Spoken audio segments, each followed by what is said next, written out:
Hello friends, welcome back to Greta's Travels and welcome to China. I am super excited because I'm spending 10 days in China with my family and it's going to be an epic trip. In this video I'm going to share with you our exact day-by-day itinerary of where we're going in China. So let's go!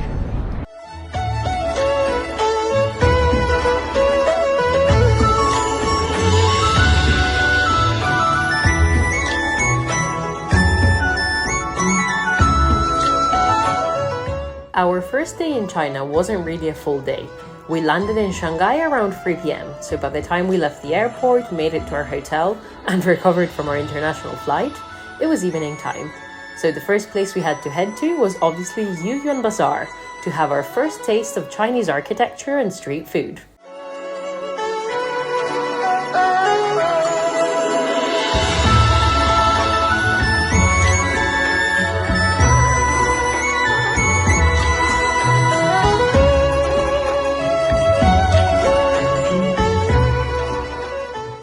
Day 2 in China. Today we're exploring Shanghai and obviously we just had to start our day with a walk along the Bund.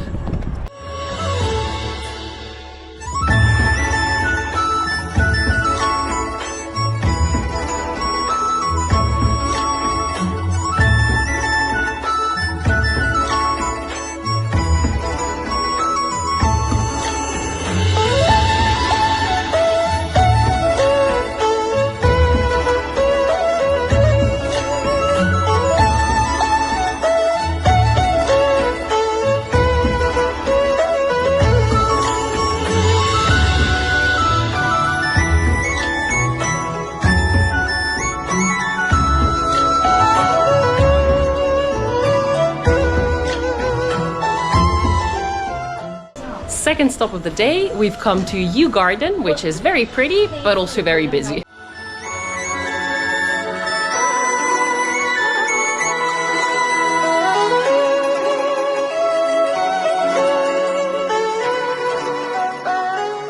Yew Garden is an extensive Chinese garden that dates back to 1100 AD from the Northern Song dynasty.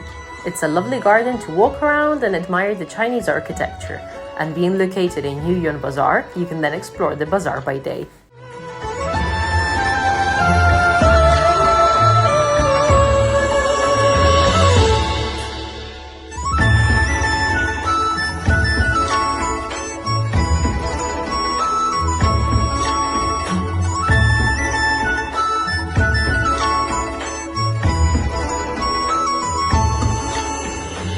From Yew Garden, we then walked over to Huangpu River, where we went for a lovely sunset river cruise.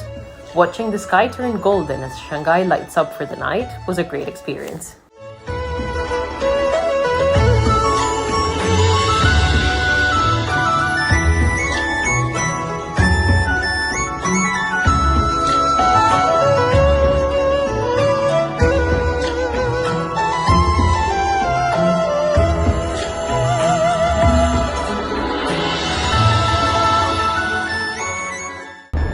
So we are back at the Bund by night and I have to say that it's even cooler now with all the skyscrapers of Pudong lit up for the night, and then now that way there are all the historical buildings of the old American and European banks lit up for the night. It's even cooler and it's a lot more lively as well. There's loads of people out now.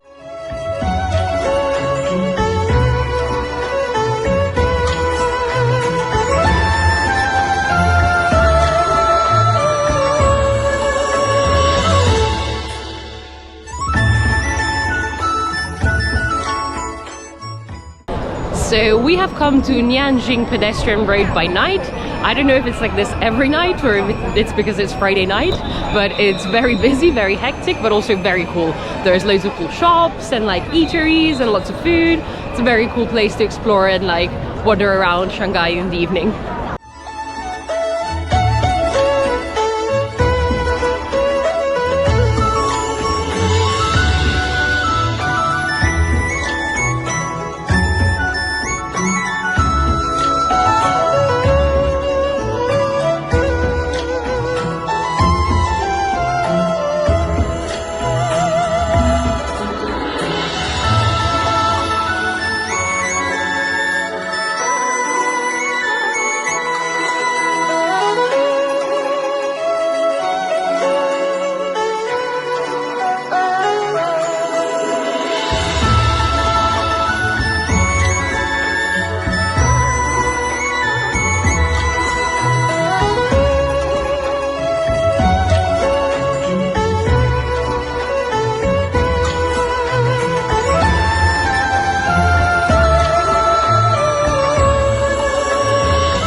day 3, we traveled from Shanghai to Chengdu, but since our flight was in the early afternoon, we went back to Nanjing Pedestrian Street, just to see what the vibe was like during the day and to check out some shops.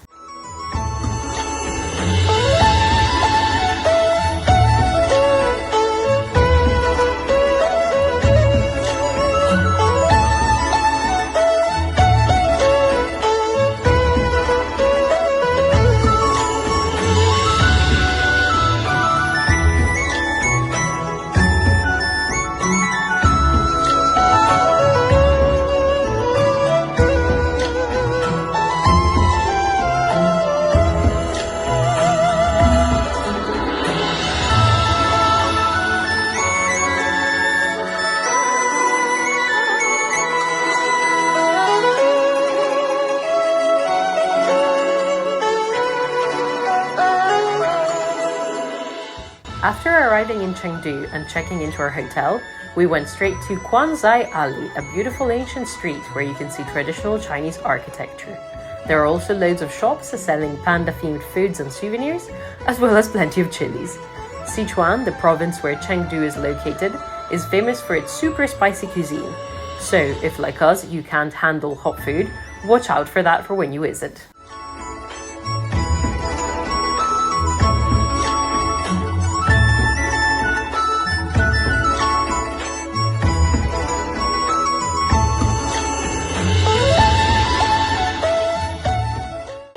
Day 4 in China, we are in Chengdu, so obviously we had to start with the giant panda-based research center.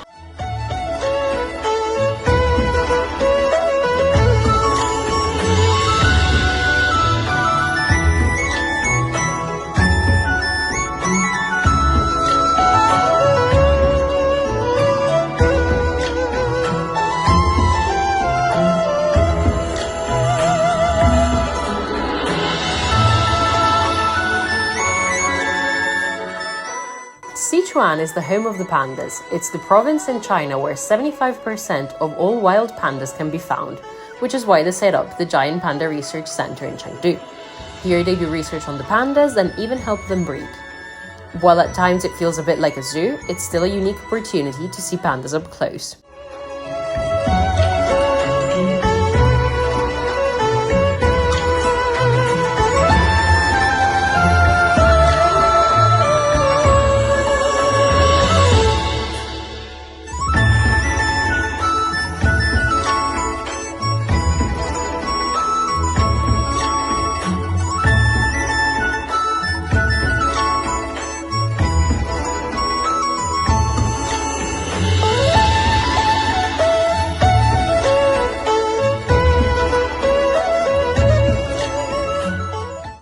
Another must-see site in Chengdu is Hou Shrine.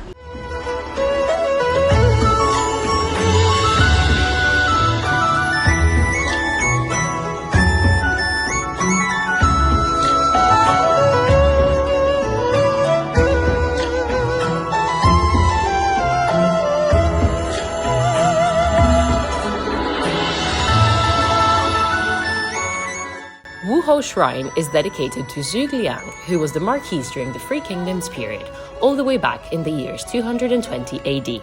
The shrine is quite big, with lots of different sections to it. You can explore various temples, a little museum, gardens, and even a bonsai garden.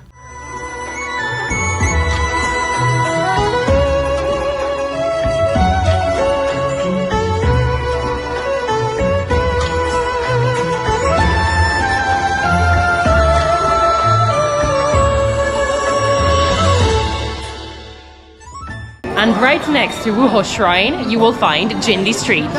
Jinli Ancient Street is exactly what I was hoping to see during my China trip. Jinli Street is characterized by traditional Chinese architecture, with brick walls, wooden steles, and red lanterns everywhere. It's a super charming place to wander around, checking out the shops and street food stalls. Make sure to stay until dark so that you can see it when all the red lanterns light up, as it becomes even more magical. Day 5 in China. Today we're traveling from Chengdu to Xi'an. We had a little bit of time this morning to explore a bit more of Chengdu. We went to a pedestrian walking street, and now we're at the train station a little bit earlier because all the signs are in Chinese. So we figured we'd need some time to navigate the station and find our high-speed train.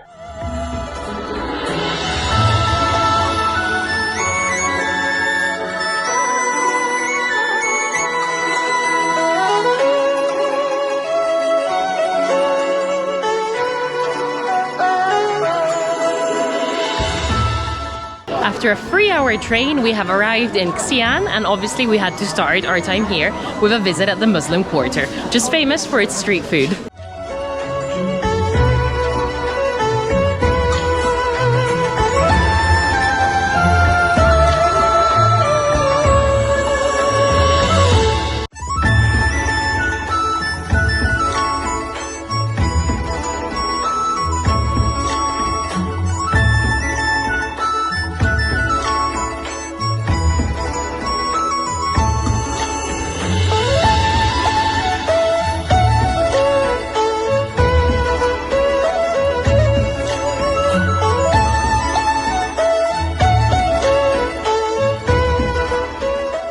Xi'an is famous for being home to the Terracotta warriors, so obviously we had to start day 6 with a visit to Emperor Qin Shi Huang's mausoleum, where you can admire them.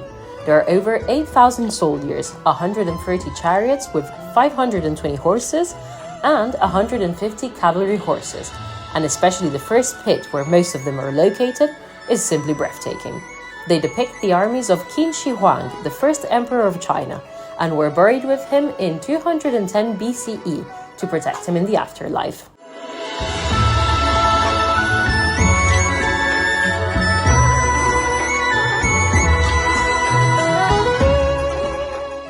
So after the Terracotta warriors, we came to see the giant wild goose pagoda, which you can see there behind me.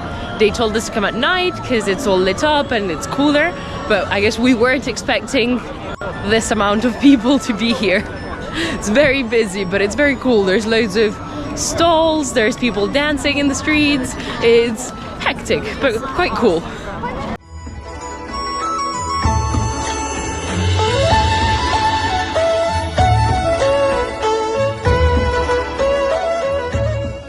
Day 7 in China. Today we're traveling from Xi'an to Beijing, but our train is in the afternoon, so we're starting our day with a walk on the old city walls of Xi'an.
Day 8 in China. We have arrived in Beijing and we're starting our time at the Temple of Heaven because we couldn't get into the Forbidden City and into Tiananmen Square. So this is where we're starting our day, and then we'll see where it goes.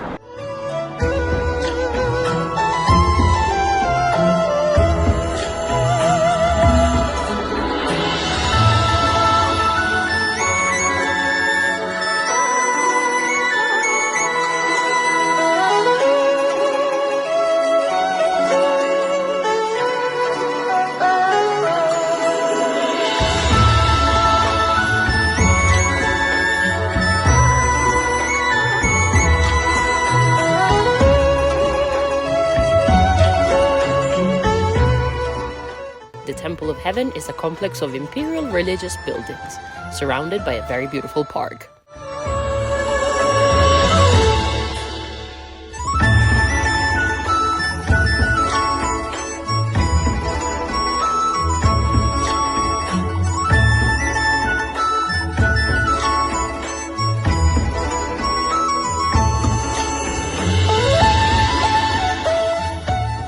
Since we were visiting Beijing during the Qingming festival, everything was sold out and super busy, and we couldn't get into the Forbidden City or Tiananmen Square. We decided to go to Jingshan Park to see the Forbidden City from above, but it seems like everyone else also had our same idea.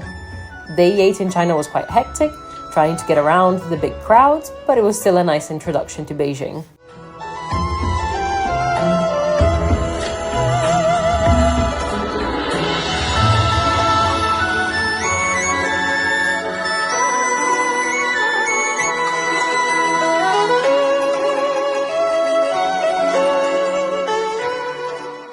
Day 9 in China, we're doing a day trip from Beijing to the Great Wall of China.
For our day trip to the Great Wall of China, we picked the Mutianyu section, which is around a 2-hour drive from Beijing, and we set off early at 7 a.m.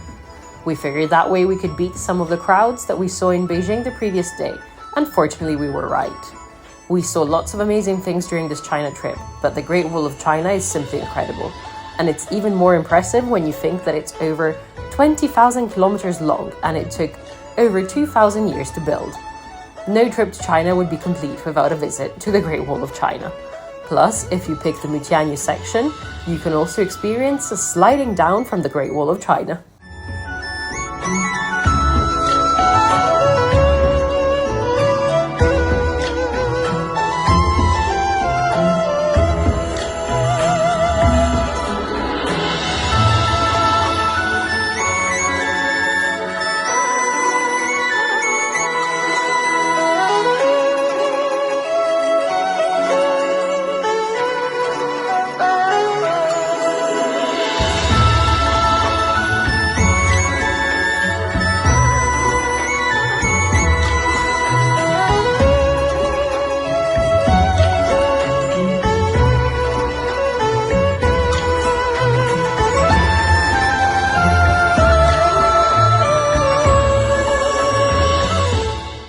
Day 10 of our China itinerary. It's the final day of our China trip. We're in Beijing. We fly out late tonight at midnight, and we're spending the last day in Beijing exploring a few of the sites like the Summer Palace.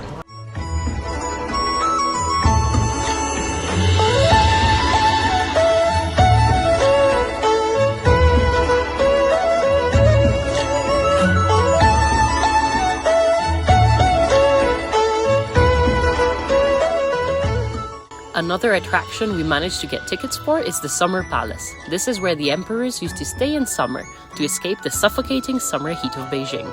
It's a beautiful palace on the shores of a lake, where you can walk around the gardens, go on boat trips, and learn more about its history.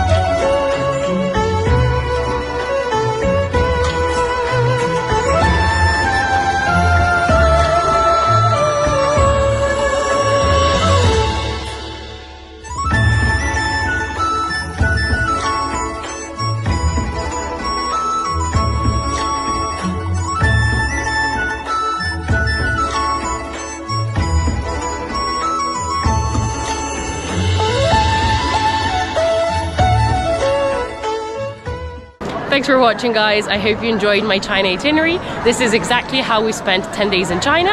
I'll admit it wasn't perfect. It's probably not how I would do it if I were to do it again. But I hope it gave you a good idea of what you can realistically see and do in China in 10 days.